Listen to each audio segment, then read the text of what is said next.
Hello. Hello, welcome. So good to meet you. Thank you. Everything is cold out, and here it's too hot. It's a little bit hot, yeah. Can we do something about it? No? I'm afraid we cannot. Okay, so we'll do it short. That way we won't sweat. Okay. So, Prime Minister, first of all, I have to say that I'm really happy to have this interview with you. Thank you very much for being so kind.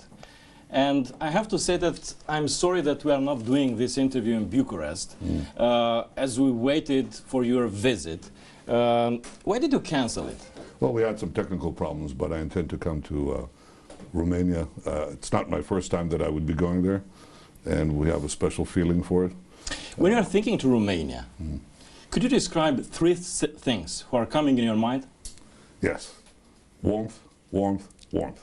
Good. Because, you know, we have 400,000 Jews who came from Romania. Yeah.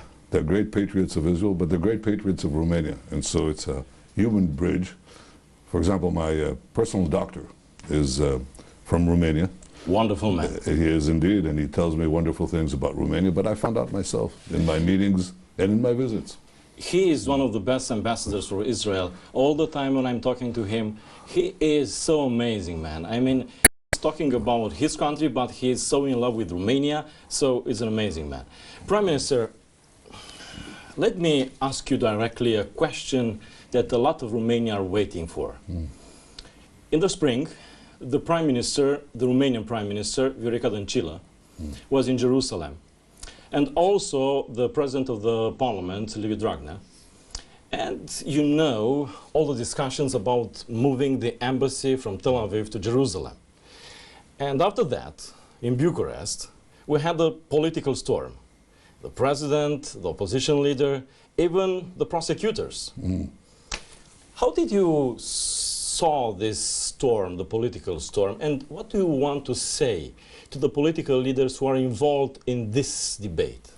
Well, first of all, I have enough politics in Israel, so I don't get into the politics of Romania, but I will say that I found a tremendous friendship from all the leaders that I met, and obviously we wish to have all the embassies come to Jerusalem. President Trump did a historic statement when he actually recognized the obvious, that Jerusalem is Israel's capital.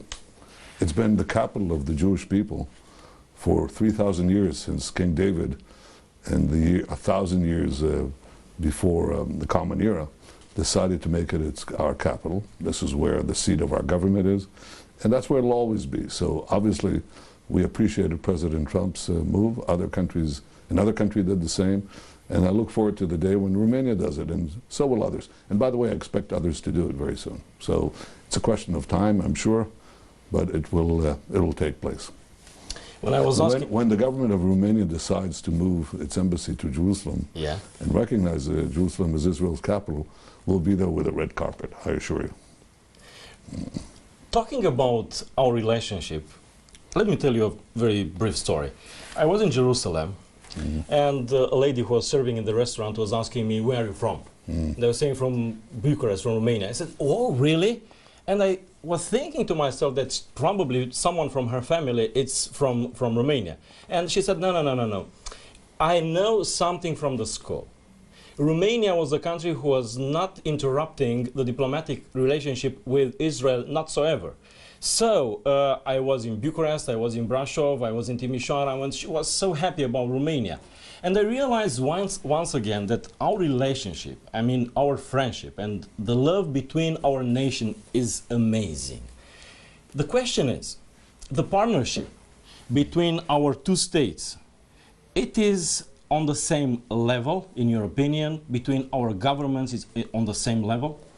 Well, I think it's reflected in the depth of contacts. You know, we cooperate in so many areas. Israeli investors invested in Romania. First of all, they thought it was good business, but also I think it's a reflection of the sympathy. We cooperate on matters of security, anti-terror.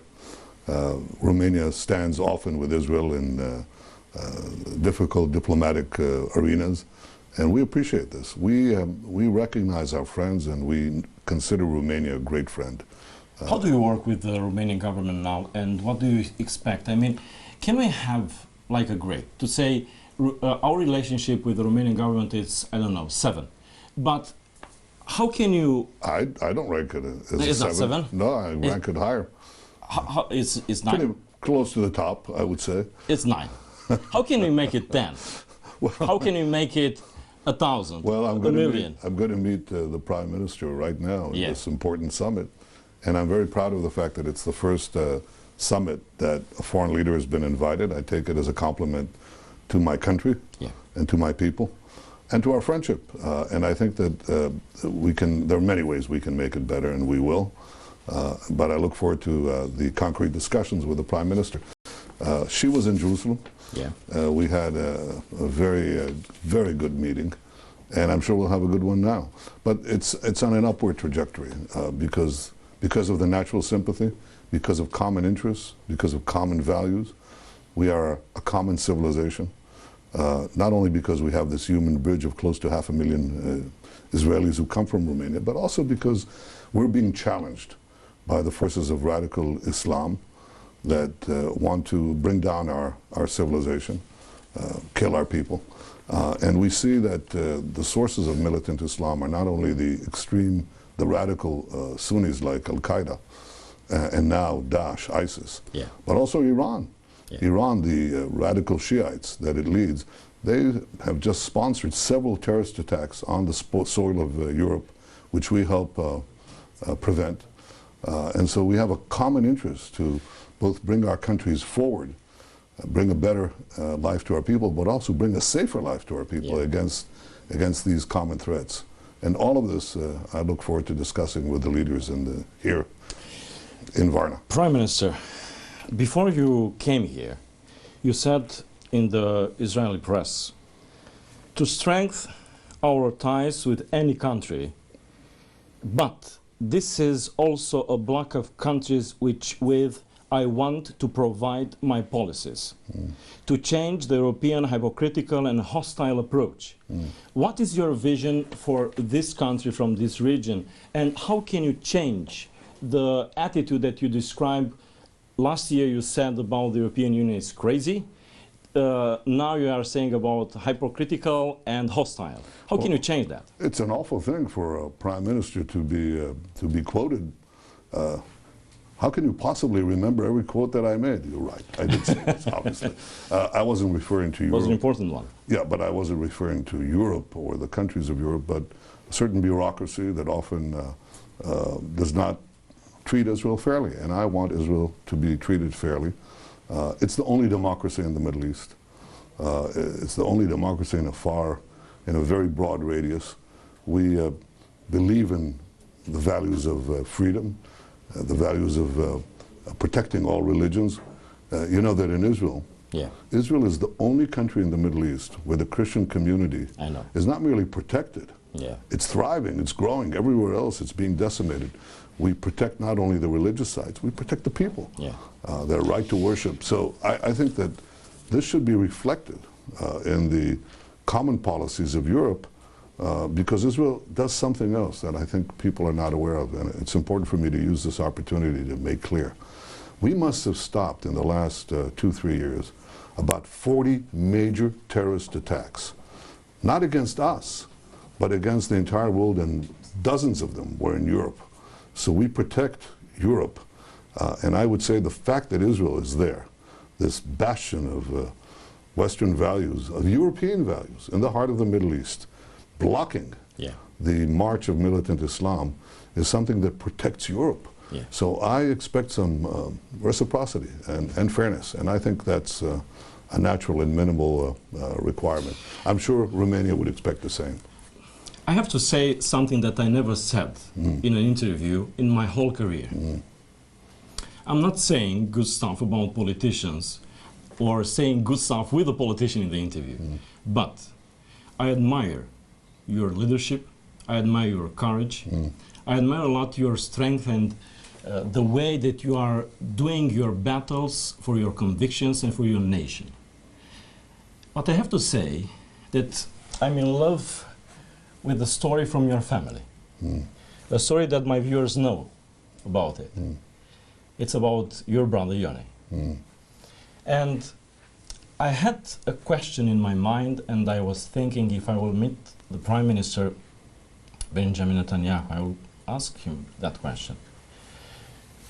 What do you think that will make happy, smile, your brother Yoni, watching your career and what you are doing as a Prime Minister for Israel? Well, first, I very much appreciate your attitude, Mihai. Yeah. I have only one request. Why don't you come and be a journalist in Israel? Would improve some of the coverage we get. But in all seriousness, there's not a day I don't think of my brother and his legacy. He fell leading the military battle against terrorism, and I have had the opportunity to lead my country both in the military battle and in the political battle against terrorists and terrorist regimes. The preeminent terrorist regime of our time is Iran. Yeah. It is sponsoring terrorism throughout the Middle East, and it seeks to dominate the entire world with its twisted ideology. I view the battle that I've been leading to stop Iran from having nuclear weapons, and to stop Iran in its march of conquest throughout the Middle East and its terror-wide, its worldwide campaign. Are you happy with the European Union, how are treating the Iran deal and how they are doing in this matter?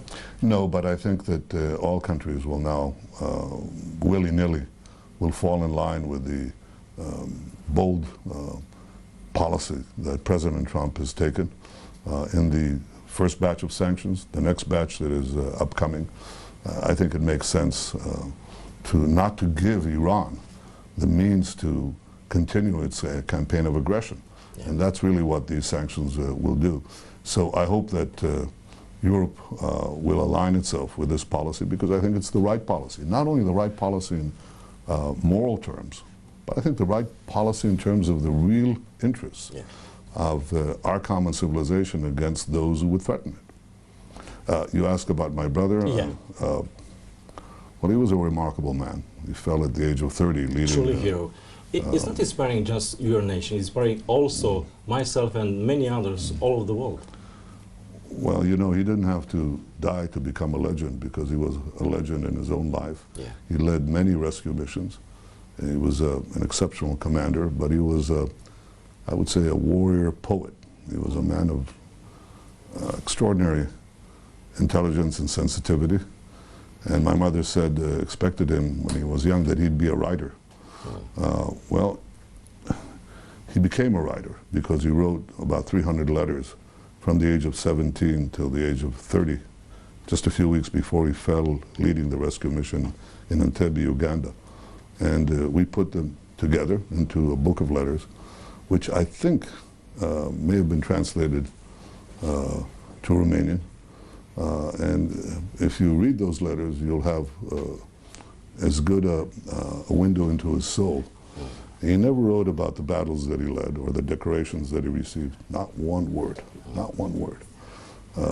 But he was, he dedicated his life to making sure that the Jewish people will survive in their state, and that the state of Israel will thrive. And if he had to put his life, to sacrifice his life for that, he knew exactly what he was doing, and he did it with great courage. So I think, yes, I think he serves as an example for many in Israel and many around the world. Prime Minister, thank you very much for this interview. Well, thank you. Thank you.